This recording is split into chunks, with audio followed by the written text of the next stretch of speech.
Hello everyone. I'm 2 minutes late, but I'm here. We were going to talk about my psychological evaluation, which is so fascinating, which is right here. You're looking at over $400 for that. And you're also looking at, which was kind of cool of this fellow, is to come in when I needed him to come in and testify. And the funny thing was is I left a message on his machine and he was kind enough to come in. I didn't even know if he was going to show up, but that was really great of him to do that. So this is my psychological evaluation, which was done June 4th of 2015, okay? So what it says is, the above named patient approached this office requesting psychological assessment as her fitness as a parent has been challenged in a child custody action brought by her former husband, okay? Now, this report addresses the issue. Can you see all the issues? There's more. Okay, so the orientation statement. The case is of a 49-year-old white female,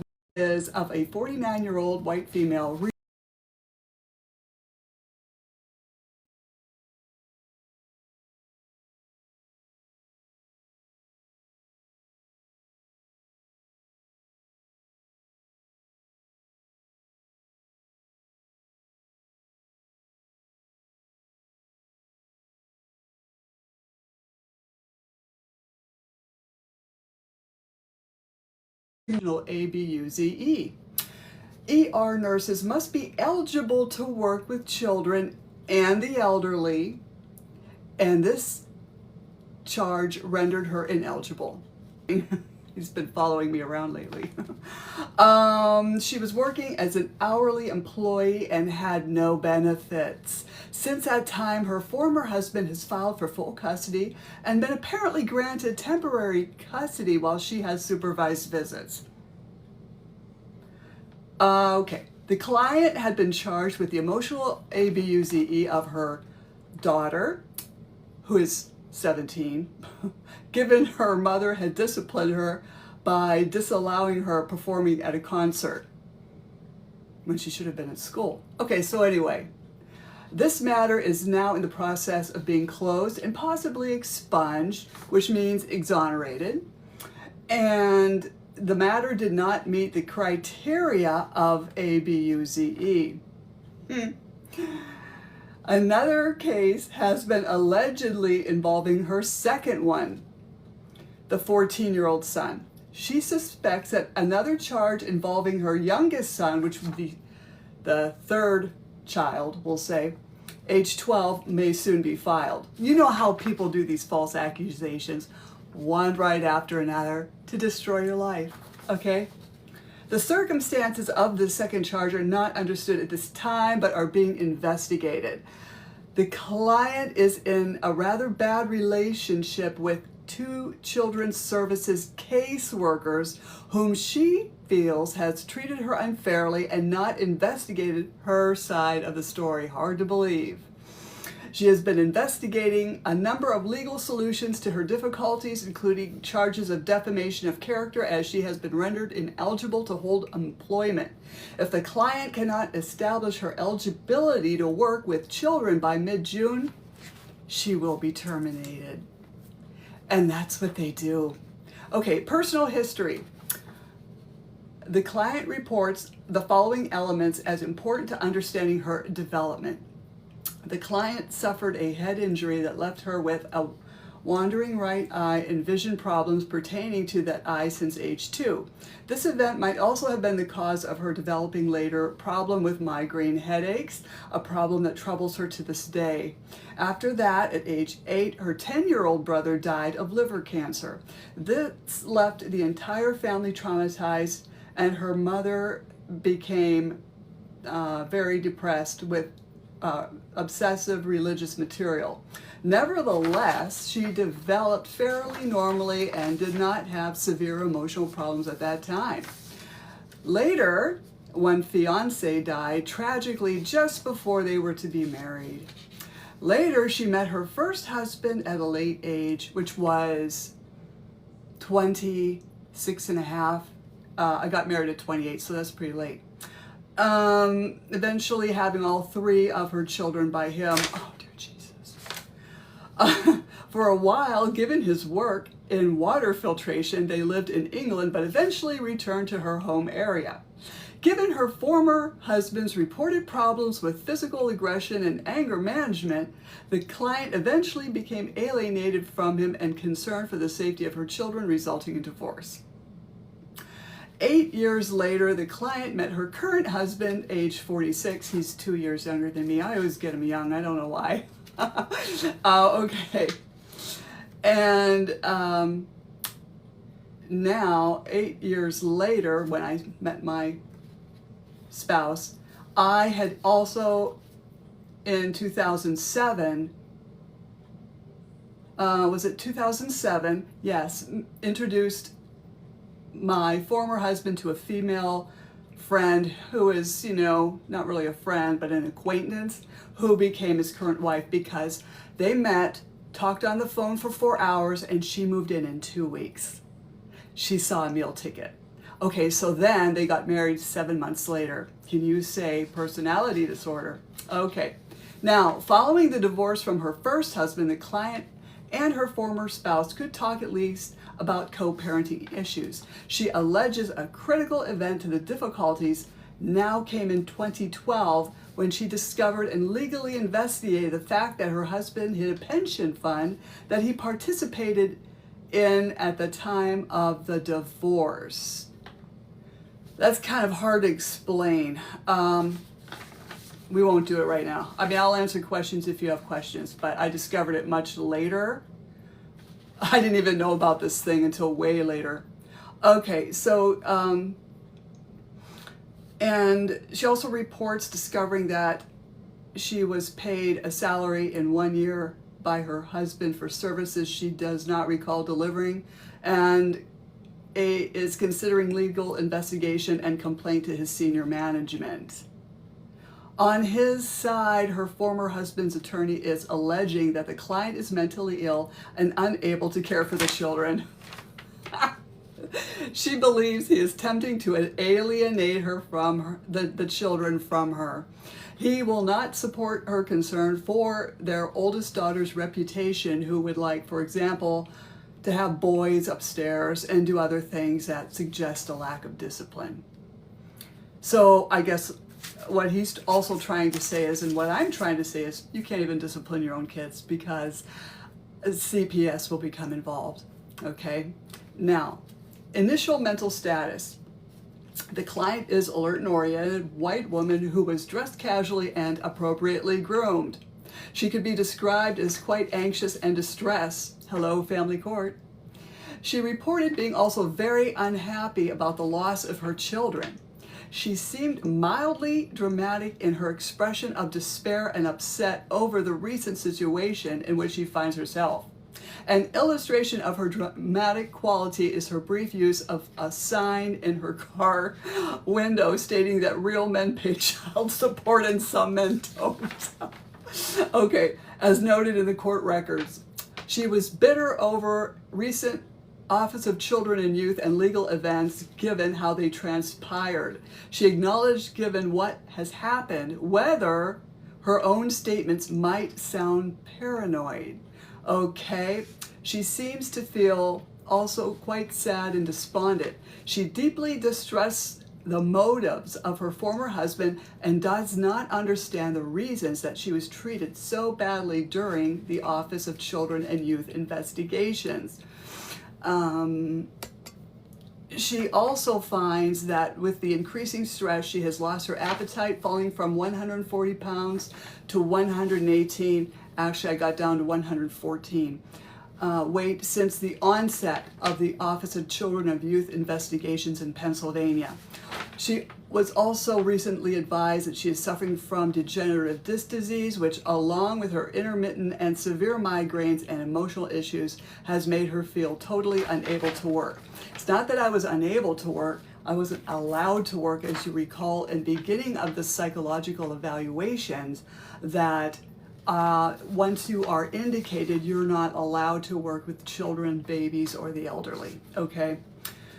She has applied for SSD. She does not believe, given her back pain, that she could return to working in any job requiring extensive lifting, which is true, which is common in most nursing assignments. Now, mental health treatment history. The client reports that she has been to see mental health practitioners in the past, but really began ongoing therapy only about 6 years ago, because I was going to therapy in order to deal with people that need to go to therapy. Yes.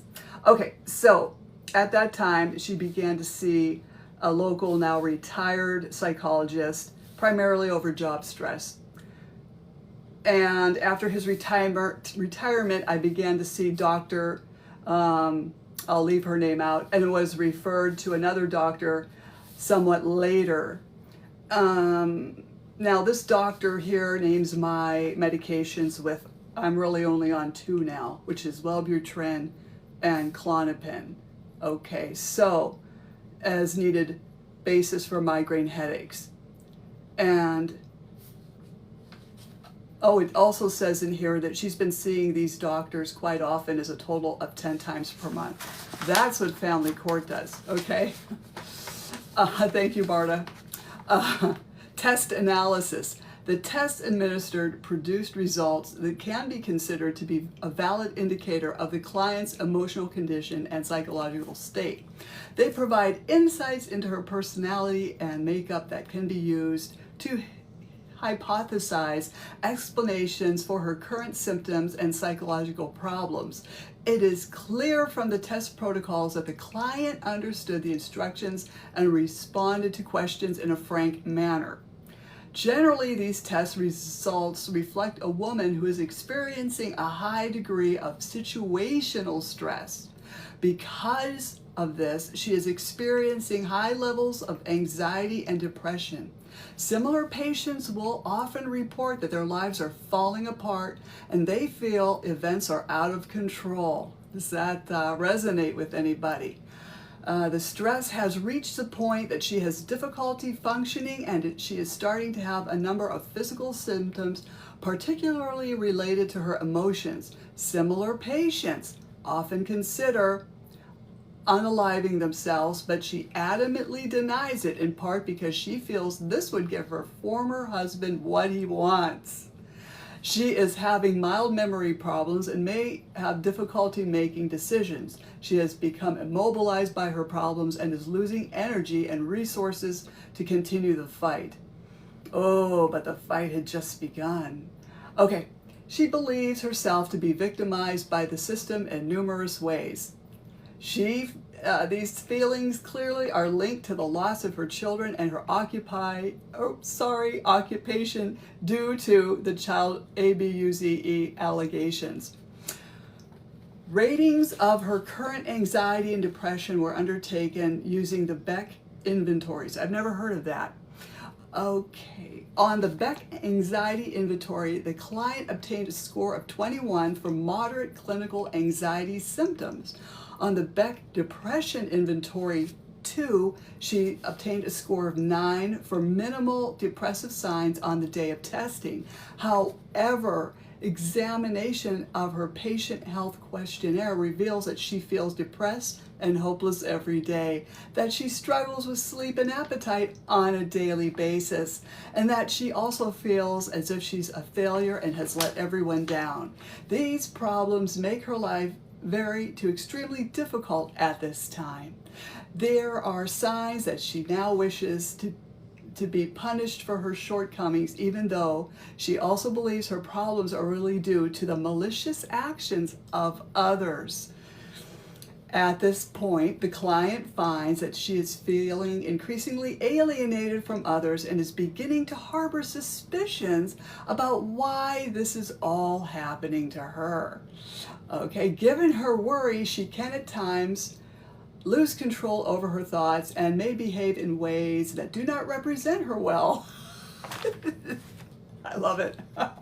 Typically obsessive, the stress and distress of her situation has been overwhelming, and she has feeling increasingly defenseless. For her, the world is becoming hostile and an unjust place, and she's getting a raw deal. Okay, the underlying personality style of this woman is clearly anxious and somewhat pessimistic in nature. Sorry. She attempts to bottle up her emotions and present with an air of better control than she really has, so as to create a good appearance. She might at times deny the presence of real problems in an effort to appear controlled and virtuous. She worries a great deal about social appearances and personal and family problems, and can be hypersensitive to social opinions. She can use passive avoidance strategies when troubled. I was talking to a friend about being passive aggressive. Anyway,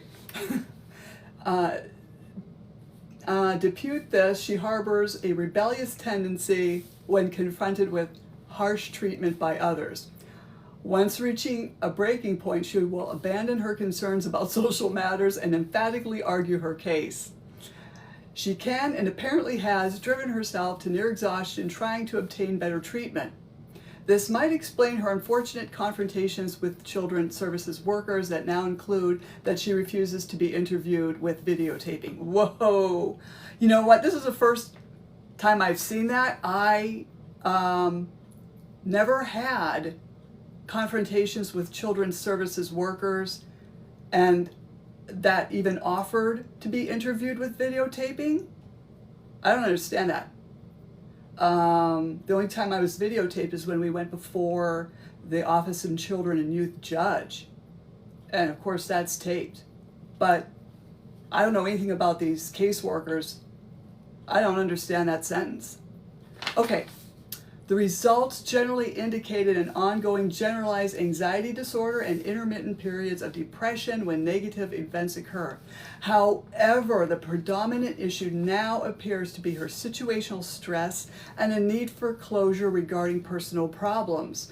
Test results tend to suggest that with the removal of these major stresses, her functioning would be significantly improving and she could return to her meaningful personal roles without significant difficulty. Now, the summary and recommendations, okay? Overall, this 49-year-old woman is having problems that, in the main, are more related to the child custody issues than due to her underlying psychological difficulty, as with all parents. She clearly is troubled by signs of generalized anxiety disorder, DSM-5 300.02, a treatable condition that can be linked to underlying personality traits, genetics, and learning history. She has been obtaining treatment for herself and has tried to obtain related care for her children. Anxiety is a factor that can influence parent-child interaction, but rarely, if ever, to the point that emotional ABUZE of dependent children is the outcome. There is no reason to suspect, particularly with her treatment efforts, that her children are emotionally at risk due to this woman's emotional state. This evaluation also produced no evidence of any factual basis to the allegations against her, other than they were briefly indicated by Office of Children and Youth in Pennsylvania.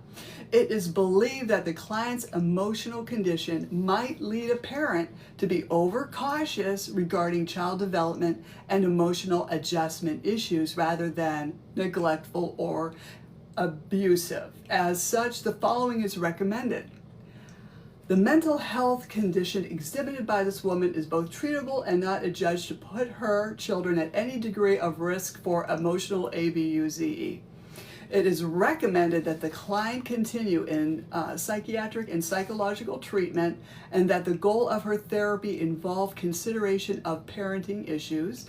And it is believed that the family counseling is indicated that specialized assistant for co-parenting issues needs to be reinstated between the former spouses in the interest of the children.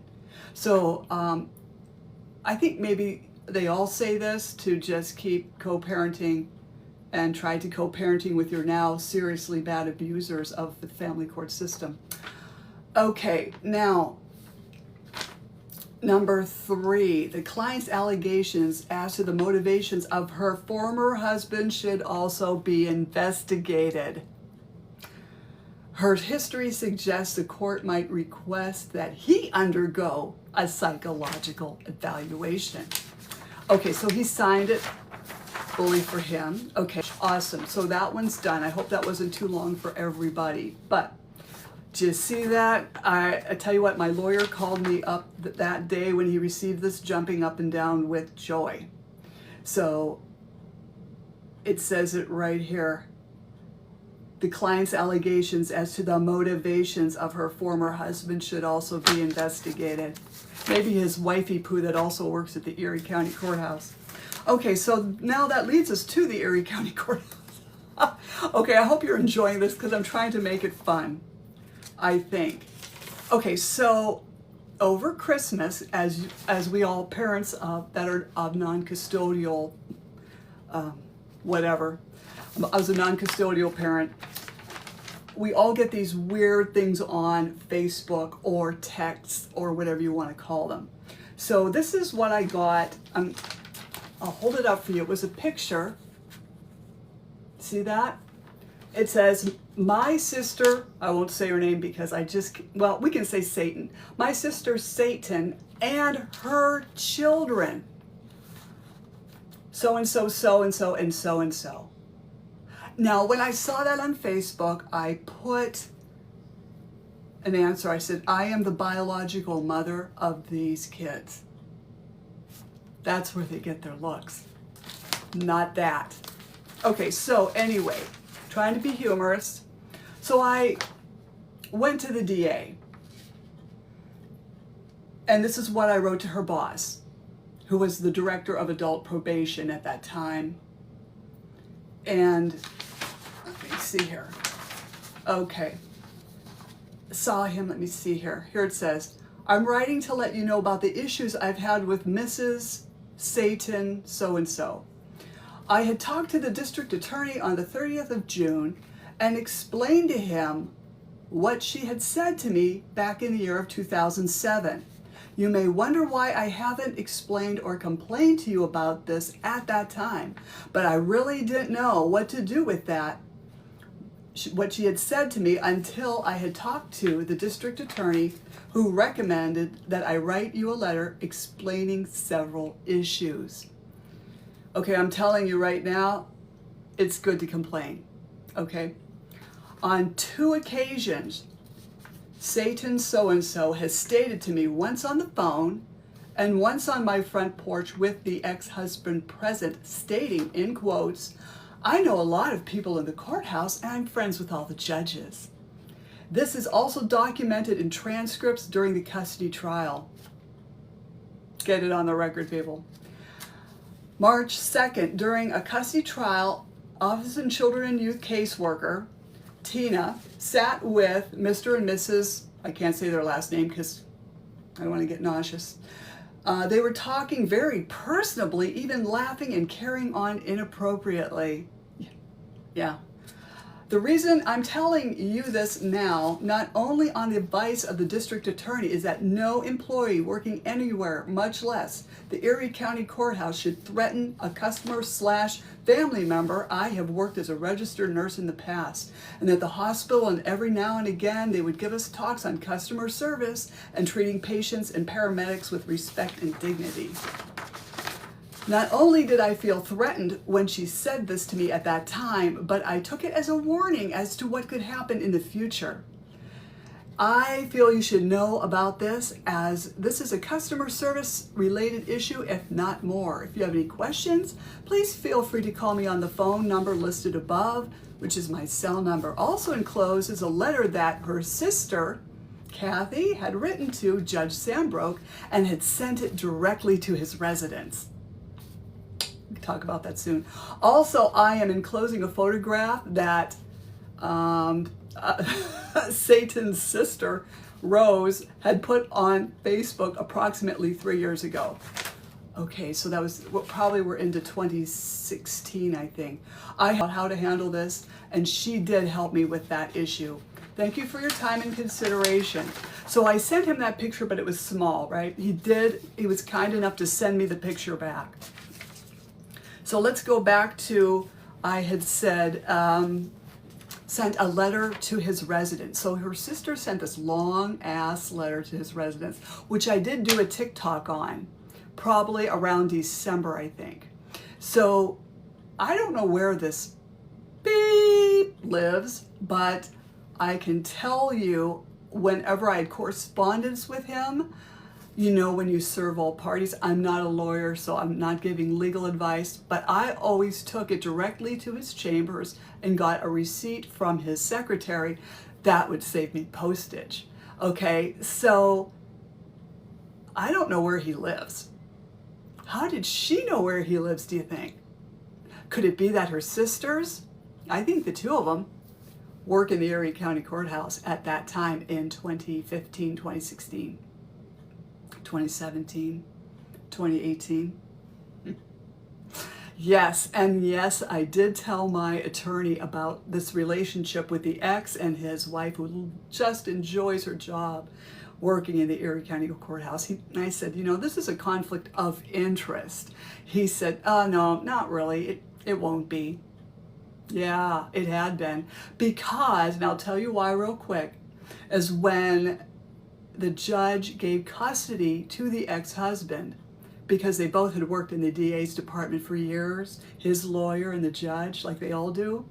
Okay, so when that happened, his wife, her 3 sisters, their mother, and also the ex's parents, they came in a big entourage. I don't know if anyone else has experienced this, but they all rose up from the pews, laughing, whooping, clapping, and cheering.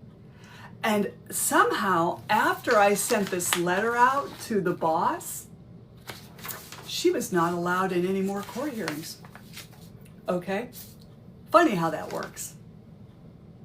So I'm telling you all right now, it does pay to write letters and complain. And there was no backlash from that. So, but it was just a relief. I know this is horrible. Just a relief to walk into a courtroom with just the opposing attorney and the ex. And at that point, I was going pro se litigant. And just so everybody knows, a pro se litigant is when you go in there and represent yourself.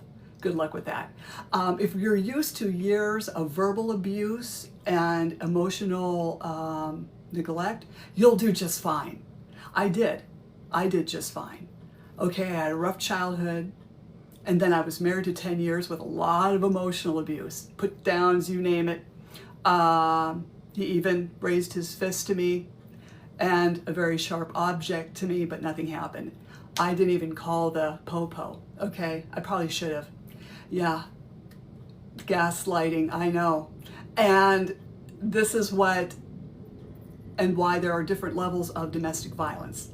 Okay, so I know there's a horrible domestic violence where people are getting, beaten up and it's horrible. And there's also the level of domestic violence where people are getting screamed at, put down, emotionally neglected. Okay, so there's that too. And yes, God is watching, but that's what I wanted to tell you about that issue. If anyone has any questions, you're welcome to contact me at my Slam the Gavel podcast or dismantlingfamilycourtcorruption.com. But anyway, I was going to also show you this letter that was written by my attorney at that time, 2016. This is January 8th of 2016. Okay, so let's back up the bus. On November of 2014, I was being investigated by Office of Children and Youth in Erie, Pennsylvania. Then I was indicated, I think it was late December, right before Christmas, because they like to do things right before Christmas. Then I went through a hearing with the Office of Children and Youth judge, who was fantastic. Okay, and then I was cleared of all charges June 5th. I have that letter downstairs. Then what had happened was, I think they knew this was coming because they had connections to the courthouse. They placed another allegation, false allegation of emotional abuse on the middle child. Now, I will also tell you that when the caseworker went to talk to the middle child, he stated to her, "There are no problems with my mother. I don't have any problems with my mother. I'm not going to talk about this." It's documented in the CY-48 form. It's either CY-48 or 46. Anyway, that is what caused my job loss at the St. Vincent Hospital in Erie, Pennsylvania. So people want to blame the hospital, but it's like, no, you can't blame the hospital. Not only are they doing their job, that's what they have to do. They have to have this paperwork in. So by November 23rd, 2015, the letter went out saying that if you don't have your state police background check done, fingerprints, and child abuse clearances in, you're going to lose your job. If you don't have that in, you're going to lose your job, which I did. Because my hearing for Office of Children and Youth was scheduled for December 4th. So I just missed it. Well, it wouldn't have mattered anyway because I was cleared of everything January 8th. So the lawyer who at that time, she writes to me and says, "Enclosed you will find the order dated January 6, 2016, which resulted from our second hearing on the indicated finding of ABUZE placed against you by the Erie County Office of Children and Youth. I'm very pleased to inform you that the second finding has been ordered to be expunged." That also means cleared of and exonerated. "I'm very happy that we were able to help you with this, as I do believe you were unfairly targeted by the Erie County Office of Children and Youth. If you have any questions, please do not hesitate to contact me." I actually want to frame this. I'll keep that out so I can frame it. Okay. So now, my lawyer was on the ball. I'm going to tell you this. Because parents are indicated, they don't even know they're getting indicated, they don't know how this works. And I didn't either, but my lawyer did. So I found this. This was dated June 9th, 2015. She writes, and this is right after the second indication, she writes, "Enclosed, please find the order, recommendation, and adjudication which were submitted by the administrative law judge. As I indicated when we spoke, they have expunged, exonerated the indicated finding of emotional ABUZE against you as it pertains to the oldest child. This is going to help us tremendously when we fight for custody of the boys." But it's not that I wanted full custody of the boys. Bear in mind, for the last 10 years, we had been co-parenting pretty much okay. And the kids were going back and forth, and we had our own schedule as co-parents. But when this woman came into the picture and inserted herself into the co-parent relationship, then that's when it became rocky. So, yeah, it's like there's things here that, in life you just wonder. But I wanted the boys to have 50-50, and that is evidenced by, I think, 2 appeals to the Superior Court of Pennsylvania for 50-50, which is what the boys wanted. The boys wanted to go back and forth between the houses like they had been for the last 10 years prior to all this disturbing and destroying their lives. So I did what the best I could to file a brief and a reproduced record, which is this thick, and I'm not kidding you.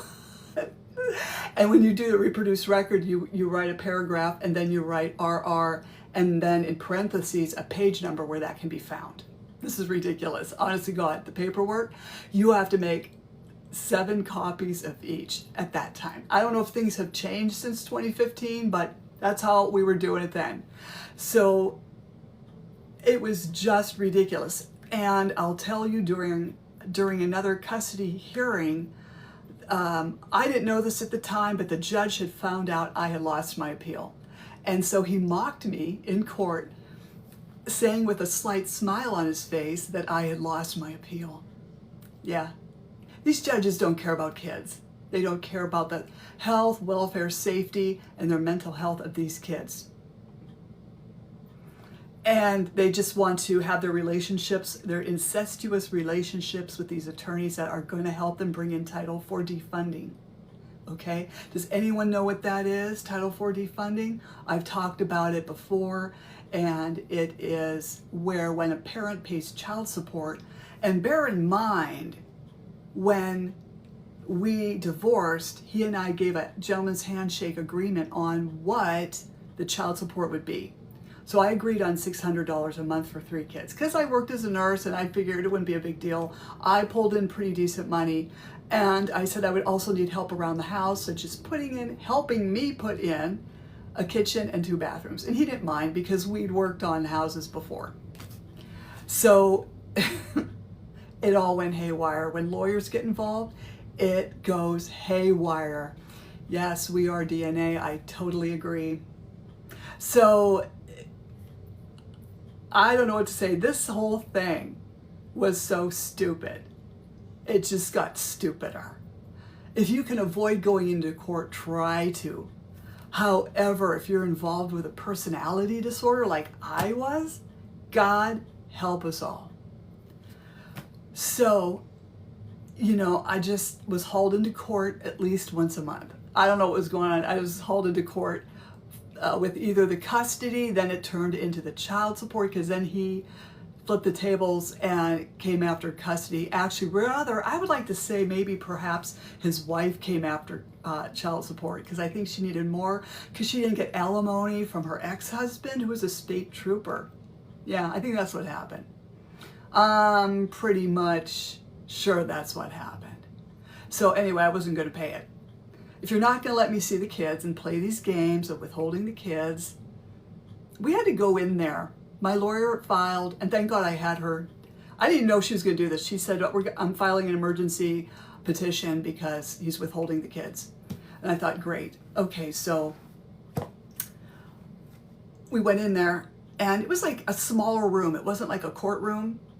And then there was like a podium and another hot bailiff, okay?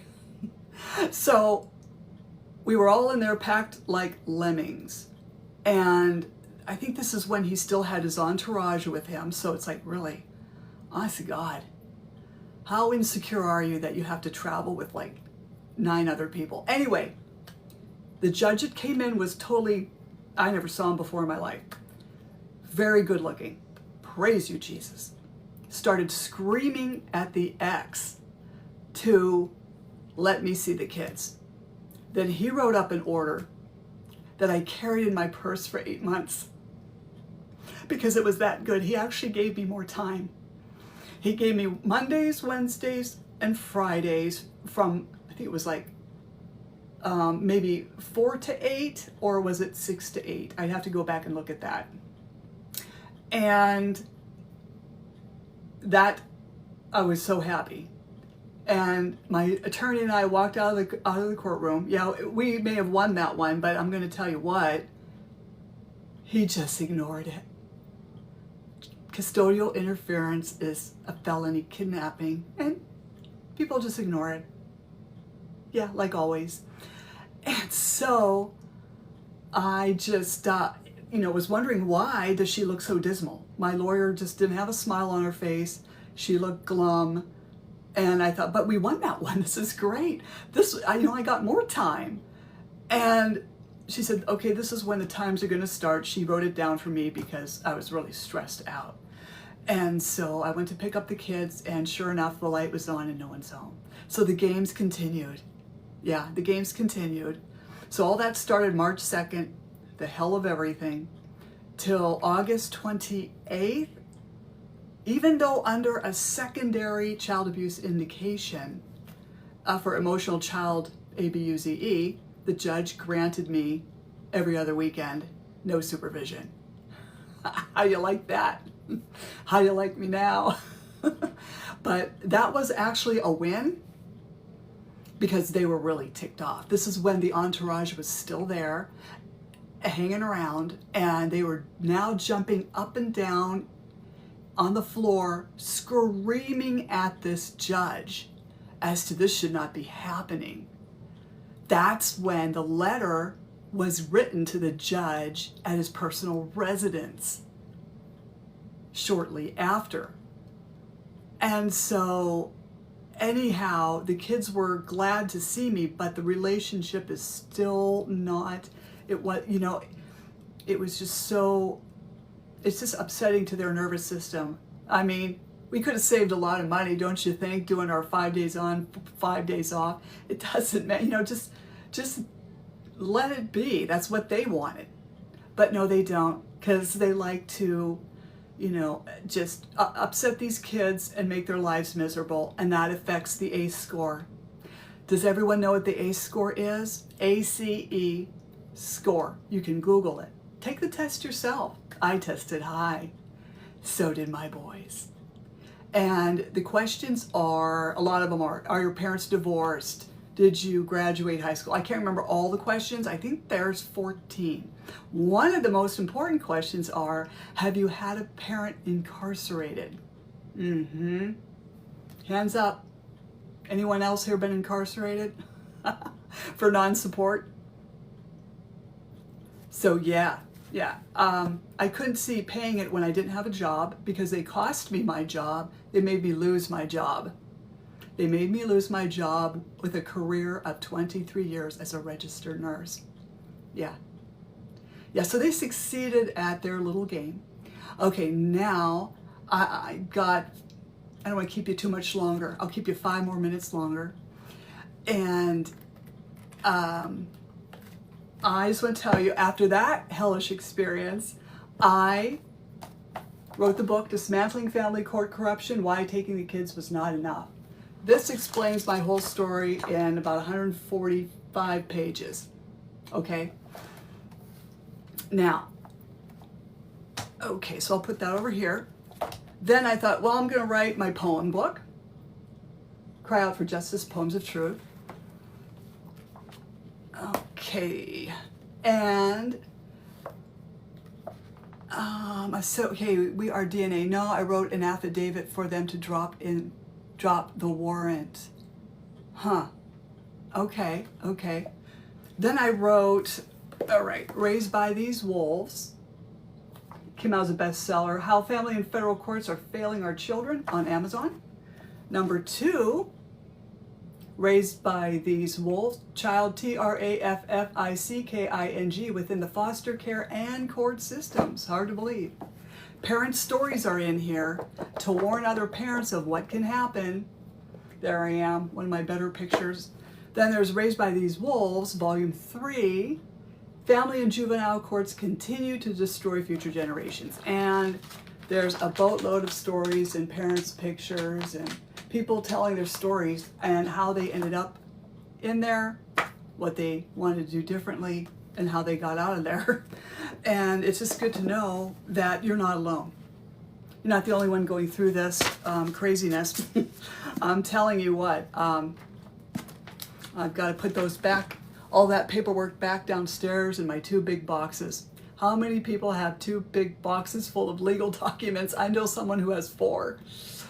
Anywho, I'm going to love you and leave you. If you need to contact me, you're welcome to at dismantlingfamilycourtcorruption.com or on my Slam the Gavel YouTube. Please like, subscribe, and share. You can contact me there as well. And I answer my messages as fast as I can. And, I'm sorry, Marta. Yeah, Marta, I interviewed Marta Bryceland on my podcast. And I think I interviewed her in June.